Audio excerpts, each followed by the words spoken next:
Hello नमस्कार राम राम मंडळी, मी गौरी. स्वागत आहे तुमचं माझ्या नवीन एका ब्लॉगमध्ये. तर आज परत आपल्याकडे शेळ्यांकडे जायचं आहे आपल्याला. यांना घरून घेऊन आलं तर आता त्या तिथं झाडाच्या तिथं बांधलेल्या शेळ्या, त्यांना घेऊन जावं. खासं पाय अजून तर काहीच बरं नाही झालं, पण जाऊ द्या, चला जावं. आज आज बघू पळवितात का नाही, आज दुखतात का नाही पाय बघू. तर ब्लॉग कंटिन्यू बघत राहा. आता मी सोडते यांना. करायचं राव शेळ्यांचं, बघा किती फळाचं आलंय. मी आता जेवण आलंय, जेवण झालं का मला पळवत नाही. आणि तसं पोरांच्या मागं असते ना, त्यामुळं पळायची सवय येत नाही. त्यांच्या मागे एवढं पळायला येत ना, पाय दुखतात. पण काय करणार, मजबुरी का नामचं नाही आपण. हो ती आहे म्हणून सोडते यांना, नाही तर कसलं काय सोडते. बघा हिरवं खायला बघतात, नुसतं हिरवं. आता हिरवं कुठं आणायचं यांना. आज बघू कुठे नेतात, आज दर्याला नेतात का कुठे नेतात. उन्हाने आज डायरेक्ट घाम यायला लागलाय. आणि त्यात शेळ्या बघा कशा चालल्यात. आणि मग अशी मी जेव्हा शेळ्या सोडल्या तेव्हा आबाळ होतं, म्हटलं कसलं जास्त ऊन लागतंय, कसलं काय. तर घाम यायला लागला आणि त्यात पाणी बी नाही आणलं. असे डोळे बी तापलेत, डोकं तर ऑलरेडी तापलेलंच आहे. तर चला बघू आज काय होतंय काय नाही का. पाय तर दुखतच त्यात एवढं ऊन आणि बेकार ऊन लागलं ना शपथ. आणि त्यात आभाळाचं ऊन म्हटल्यावरती विशेष हार्ड आहे. तर बघू चला आता पुढं नेतात, ह्या घाटालाच नेतात आय थिंक सो. शेळ्या इथं खाली चरतात. त्यांना म्हणलं चरा. मी बिस्किटचा पुढा घेऊन आले होते, कारण एवढे भूक लागले ना. शांत बसलं ना, एवढं पाय दुखतात ना, असं वाटतं डायरेक्ट फील होतात नाही का, कसं पाय दुखतात कसं नाही ते. आणि वातावरण बघा किती घाण झालं, इकडं धुकं आलंय, इथं वरती ऊन आलंय. त्यामुळं तर लईच वेगळं वाटतंय राव. मध्येच ऊन येते, मध्येच आभाळ येते. बेकार विषय. शेळ्या बी चरत्यात आज काही एवढ्या पळल्या नाही, पण त्या डायरेक्ट आहे बघा घाट जवळच राहिलाय. म्हणजे थोडा त्या एवढ्या वरती आल्यात ना खतरनाक, या जिमजाम खायला. आता तर बघा सूर्य पण ढगांच्या आड पूर्णपणे लपलाय. आणि असं वाटतंय जसं काय अंधार पडलाय काय. मला तर असं वातावरण झालं का लगेच असं डोळं वेळ असे हे देतात नाही का, की अंधार पडलाय आणि वातावरण पण चेंज झालंय, ते लगेच कळते.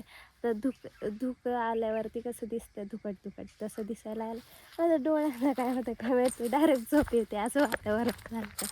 ते सूर्य बघा कसं ढगांच्या आडून मी द्यायचा प्रयत्न करतोय, पण काय होईना त्याच्याशाने. ढग पॉवरफुल आहेत त्याच्या पुढं, पण तरी बी तो देतोय थोडा. काय तर बिलकुल बी नाही आहे बघा, तो चमकला. किती अडथळे आले तरी आपण मागं हटायचं नाही. आपण बी आपल्यात जेवढी धमक आहे तेवढी धमक दाखवायचीच.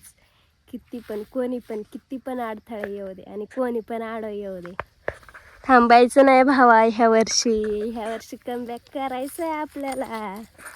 मगाशी तिकडं घाटाला होते तेव्हा ढगात ते सूर्याच्या आड ढग आलं होतं.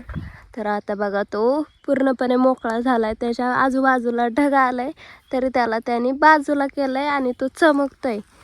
तर ते डोंगरामुळं काही एवढं स्पष्ट दिसत नाही, पण थोडा वरती होतं ना तेव्हा परफेक्ट दिसत होता. तो बघा ना कसं बाजूला करतोय, मी चमकणार आहे, बाजूला व्हा तुम्ही, मला चमकायचं ते. तसं आपण बी ठरवलं पाहिजे की नाही, बरोबर आहे का नाही. तुम्हाला पटतंय का नाही कमेंटमध्ये नक्की सांगा. आणि हे बघा सकाळी इथं पाला तोडलाय काय त्या तिकडून घाटाकडून त्या खांबळ्यापर्यंत आल्या. तिथून इकडं पळत आलं, ते एवढ्या स्पीडने पळत आलात ना, एवढ्या स्पीडने मी कधी पळायला बी नव्हते माहिती आहे का. एवढं पळीत आणलंय आणि आज त्यात चले अगं दुखल्यासारखं झालंय, पाय तर दुखतच. आणि त्यात वातावरण तर एवढं खराब येणार, वैताग आलाय राव. कधी बदलायचं हे वातावरण.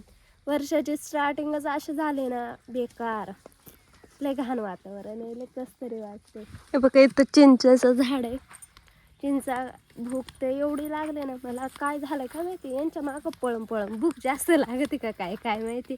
पण मी कुणाकडे असते ना तेव्हा मला एवढी भूक कधीच लागत नाही, यांच्या मागं आले काच लई भूक लागते.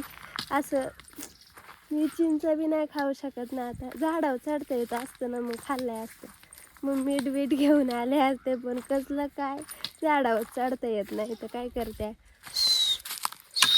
हे बघा किती रगेल करत बघा.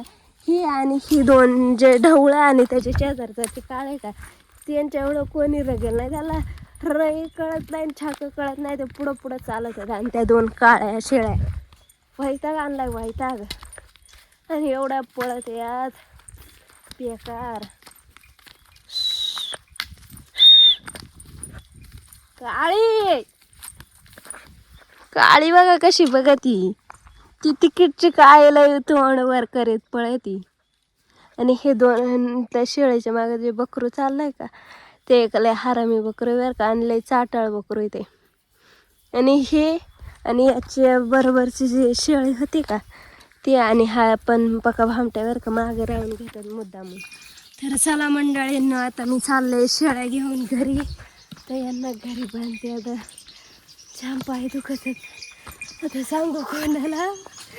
तुम्हाला ब्लॉग कसा वाटला कमेंटमध्ये नक्की सांगा. भेटूया पुढच्या ब्लॉगमध्ये, तोपर्यंत बाय, टेक केअर.